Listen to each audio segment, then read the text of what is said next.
महाराज जी, क्या हम अशुद्धि अवस्था में राधा कृपा कटाक्ष स्तोत्र का फोटो कॉपी करवा के पढ़ सकते हैं या नहीं? उसे याद हो गया हो तो आप चिंतन ऐसे कर सकते हैं, वगैरह ग्रंथ लेकर पढ़ना निषेध है। 3 दिन अपवित्र दशा में भगवत चिंतन कर सकते हैं, जो पाठ याद है उसको सुमिरन कर सकते हैं। माला लेना, ठाकुर सेवा करना, रसोई बनाना, ग्रंथ पढ़ना, ये गृहस्थ धर्म में जो माता बहनें 3 दिन अपवित्र रहती हैं नहीं करना चाहिए।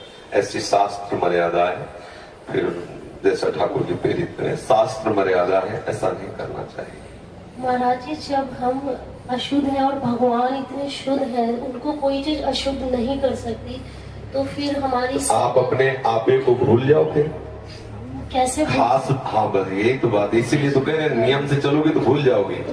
नियम से चलोगी, बनाई हुई मर्यादा से चलोगी तो शरीर भान भूल जाओगी। और नियम अगर विपरीत दशा में चला गया तो शरीर भाव पुष्ट होता चला जाएगा। ये खास बात है। आप एक पत्नी व्रत ले, आप उस धर्म से चले तो आपको वैराग्य हो जाएगा, आपकी वासना नष्ट हो जाएगी। दवा अगर नियम से खाओगे ना, रोग नष्ट हो जाएगा। और आप व्यभिचार करें, चाहे जितना करते चले जाए, आपकी वासना बढ़ती चली जाएगी, आपकी गंदगी बढ़ती चली जाएगी। ये नियम है वही चेष्टा। लेकिन एक पत्नी व्रत ले, धर्म पूर्वक चले तो आपको वैराग्य हो जाएगा। कितने ऐसे गृहस्थ हैं जो वैरागी हैं, पति पत्नी दोनों घर में रहते हुए भी ब्रह्मचर्य हैं। और कितने ऐसे कि देखो, बोले कितने साल, बोले 90 साल के, तो बोले क्या पूरा जीवन हो गया, खाक बटोरते हैं कहाँ, वहीं के वहीं खड़े। सब सुलझने की बात है। तो इसलिए हम पहले शास्त्र आज्ञा पालन करें तो परम पवित्र प्रभु हैं और हम उनके परम पवित्र अंश हैं, ये बात समझ में आ जाएगी। और जो शरीर अपवित्र है उससे हमारा राग खत्म हो जाएगा। अभी शरीर अपवित्र है, शरीर अपवित्र है तो हमारा भाव भी अपवित्र है, क्योंकि हम शरीर से युक्त हैं। आप कभी ये मानती हो कि मेरा शरीर अपवित्र हुआ? मैं नहीं। उस समय यही रहता है कि मैं अपवित्र हूं, रहता है ना। मैं जैसे हम शौचालय से निकले तो हम ये नहीं मानेंगे कि मैं आत्मस्वरूप हूं, मेरा शरीर अपवित्र है लेकिन मैं पवित्र हूं। अगर शरीर का स्मरण आ रहा है तो अभी आप शरीर भाव में हैं। और जिन महापुरुषों का छूट गया तो आगे पड़े रहते हैं, अद्भुत स्थिति में भगवान उनके साथ खेलते रहते हैं। उस स्थिति तक पहुंचने के लिए हमें तर्क छोड़कर शास्त्र आज्ञा पालन करना पड़ेगा। शास्त्र की कृपा से, गुरु आज्ञा की कृपा से वो स्थिति आ जाती है।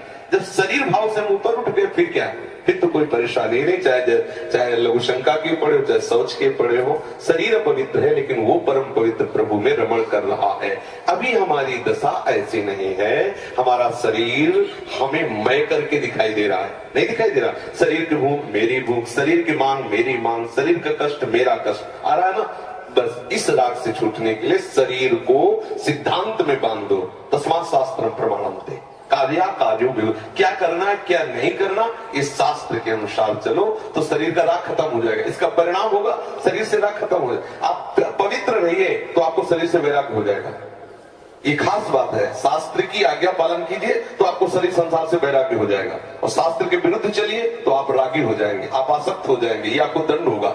शरीर संसार की आसक्ति वही तो आपको जलाती, वही तो आपको जन्म मृत्यु के चक्र में फंसाती है।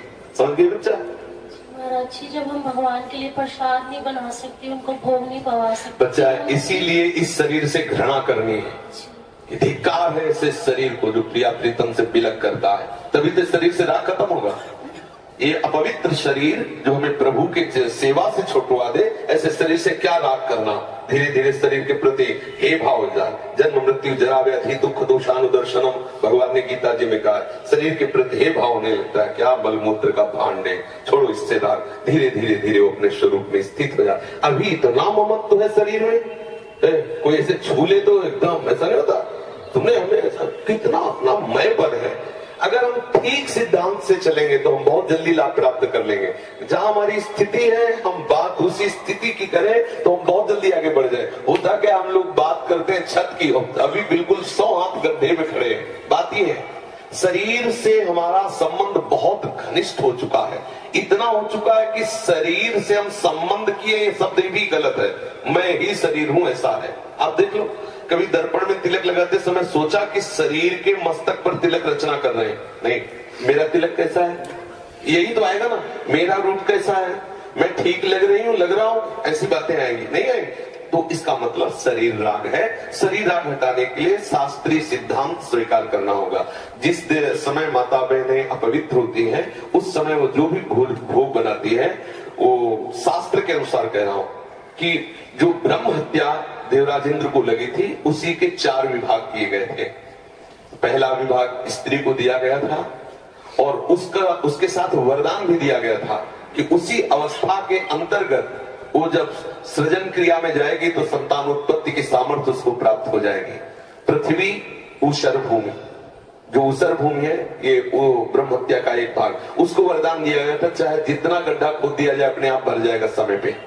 वृक्ष की गोंद जो निकलती है वो ब्रह्म हत्या, और उसको वरदान दिया काटने पर भी पुनः आप हरे भरे हो जाओगे, मतलब समय आने पर आप वृक्ष रूप धारण करो। और जल में फेन बुदबुदा काई, ये ब्रह्म हत्या के 4 भाग के। और जल को आशीर्वाद दिया गया कि कभी भी कहीं भी पवित्रता होगी तो आप उसमें सम्मिलित होगे, जल छिड़को, आचमन करो, जल के द्वारा पवित्रता। ऐसा 4 वरदान भी उनको अलग अलग दिए गए और उनके लिए विधान भी किया गया है। देवराज इंद्र को जब ब्रह्म हत्या लगी थी तो शास्त्र में मर्यादा चली आ रही है, अगर इसका हम पालन करेंगे तो शरीर से वैराग्य हो जाए। जैसे अब जो बच्चे वैराग्य ले लिए हैं, भले वो स्त्री शरीर में है, अब उनके लिए नियम खत्म हो गया कि वो 3 दिन अपवित्र रहेंगे तो छुएंगे नहीं, क्योंकि वो खत्म, संसार के भोग राग, संसार का क्रम खत्म। अब वो वैरागी, अब वो 8 पैर प्रभु की सेवा में लगे हैं। पर अपने गृहस्थ धर्म से है, शरीर सुख की कामना से है, शरीर का हम प्रयोग कर रहे हैं अपने इंद्रिय सुख के लिए, तो आप पवित्रता धारण करो, जिससे तुम्हारा ये राग नष्ट हो जाएगा। समझ रहे ना? नाम जप तो कर सकते हैं आप? हम बता देते हैं, गृहस्थों को भी कह देते हैं कि आप मंत्र चिंतन भी कर सकते हैं, माला से नहीं, मंत्र चिंतन भी कर सकते हैं। स्नान किया, मंत्र चिंतन कर रहे हैं, भाई अंदर हमारे जो चिंतन हो रहा, शरीर ही तो पवित्र है, बाहरी चेष्टा नहीं करेंगे। हम मानसिक ठाकुर सेवा भी कर सकते हैं, मानसिक पाठ भी कर सकते हैं। हमें चतुरासी जी याद है तो हम ग्रंथ नहीं छुएंगे, ऐसे पदगान करेंगे, नाम कीर्तन करेंगे, ये सब हो सकता। लेकिन प्रकट में जो शरीर द्वारा चेष्टा होनी है तो फिर उस समय 3 दिनों तक ऐसा शास्त्रीय महापुरुषों का और संतों का आदेश है, तो हमें वैसा पालन करना चाहिए। किन अवस्था में शरणागति मंत्र ले सकते हैं और नहीं ले सकते? हाँ, शरणागत मंत्र के लिए वैसे हमने बताया है कि शौचालय में और बाथरूम में हम मंत्र न जपे, पवित्र हो करके आचमन आदि करके फिर मंत्र जप करें। और जैसे हम अपवित्र दशा में जैसे ट्रेन आदि में यात्रा करते हैं, अब सोच गए उन्हीं कपड़ों से उन्हीं पास, फिर नाम जप करें, मंत्र जप न करें। मंत्र में थोड़ी पवित्रता की आवश्यकता है, नाम जप करें, जब हम पवित्र हो तब मंत्र जप करें। और अगर आप पवित्र हैं तो हर समय फिर जप सकते हैं, केवल शौचालय और लक्षण का छोड़कर। दिनचर्या में अपने जैसे रसोई पकाते हुए घर के काम, बिल्कुल मंत्र जप सकते हैं, मानसिक चलते फिरते, बिल्कुल कर सकते हैं, बिल्कुल कर सकते हैं, उत्तम बात है।